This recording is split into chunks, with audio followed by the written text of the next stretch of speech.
As young players continue to develop, the 2017 draft class has been fascinating to say the least, never knowing what you can expect from certain players, whether you get the first overall pick, the 13th pick, 30th pick, or even the 45th pick. You just don't know who's going to pan out. How's it going, guys? My name's Wilson. Most second-year players are still 20 to 21 years old and will have long ways to go. Some will need more time to develop their game before we can actually label them as busts. Donovan Mitchell so far looking like the best player in his draft class. You can certainly make the case he'll be an all-star this season.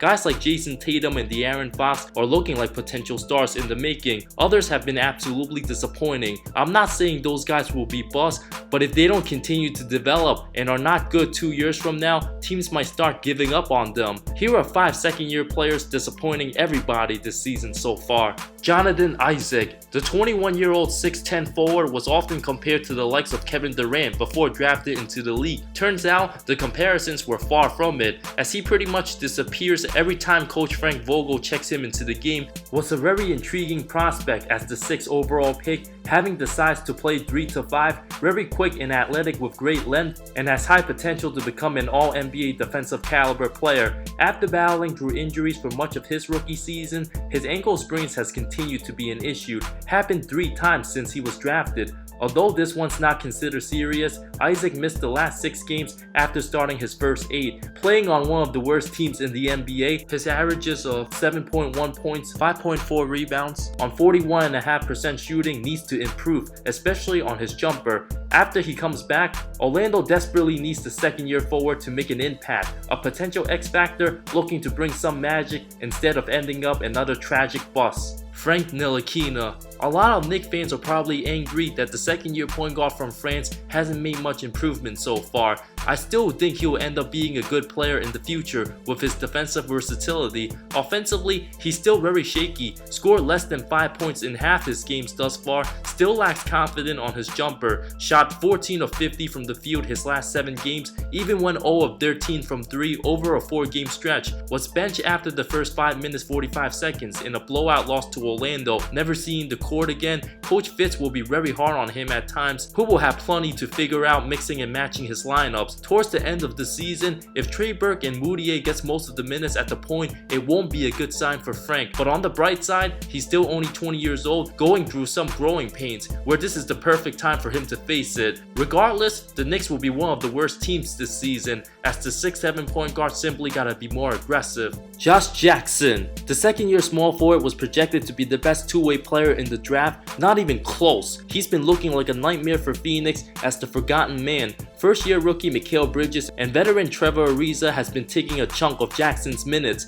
averaging 6.7 points on 40% shooting alongside 2.7 turnovers his first 13 games of the season. The 6'8 small forward takes a lot of low percentage shots. Before last year's draft, there was also some conversation whether Jackson deserves to be the first overall pick. Phoenix having a guy like TJ Warren who's way better right now, I won't be surprised if Jackson will soon be on the trade block, with the team badly needing a point guard and a power forward. Having 15 more turnovers than assists so far, he tends to get reckless attacking defenders, often throws the ball away. Just like Dragon Bender and Alex Lynn, Josh Jackson's looking like a huge bust so far. Lonzo Ball. After LeBron James signing with purple and gold, all eyes are closely paying attention to every detail on the team. So far, Lonzo hasn't made any significant improvements. His outside shooting slowly getting better, but still very hesitant at times. Needs to be way more assertive, shown glimpses of brilliance with his basketball instincts, excellent court awareness, and all-around game. Doesn't even play in the fourth quarter at times, with Coach Walton playing him under 30 minutes over the last 5 games. Often left out of the rotation in crunch time,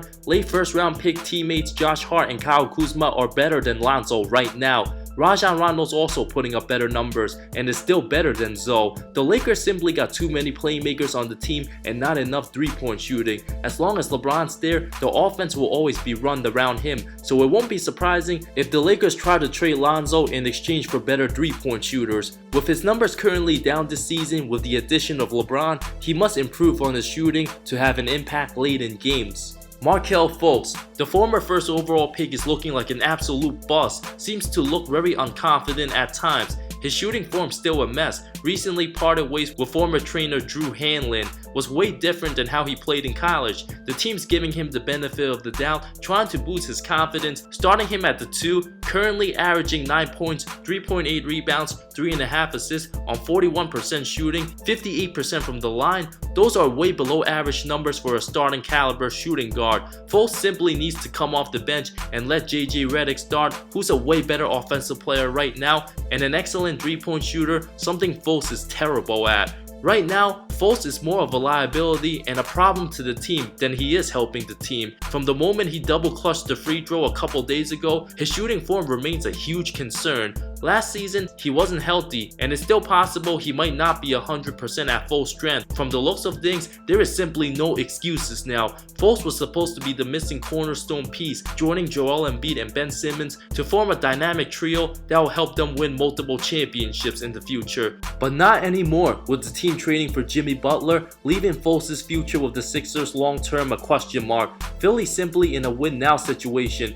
and if Markelle don't improve, the former #1 pick might get traded soon. Imagine how much better the Sixers would have been if they drafted Jason Tatum instead. Once again, Jonathan Isaac, Frank Ntilikina, Josh Jackson, Lonzo Ball, and Markelle Fultz are the 5 sophomores disappointing everybody so far. I believe Frank and Lonzo will turn out to be great players, where Frank at 6'7" and an incredible 7'1" wingspan at the point has the potential to become an elite perimeter defender, while Ball with his incredible passing at 6'6" will continue to impact the game with his vision, filling up the stat sheet, doing a little bit of everything, while Isaac will end up being an okay role player off the bench. Same with Jackson and Fultz, who I believe will be labeled as the 2 biggest busts in the 2017 draft class. I left out 12 overall pick Luke Kennard since he's been hurt this season with a shoulder injury, has not lived up to his expectations thus far. Let me know who you guys think will end up the biggest bust of the 2017 draft class. Thank you so much for watching this video. I talk NBA comparisons, amazing storylines, NBA history, and anything basketball that will interest you. If you love the NBA, subscribe to my channel. More great stuff coming soon. See you next time.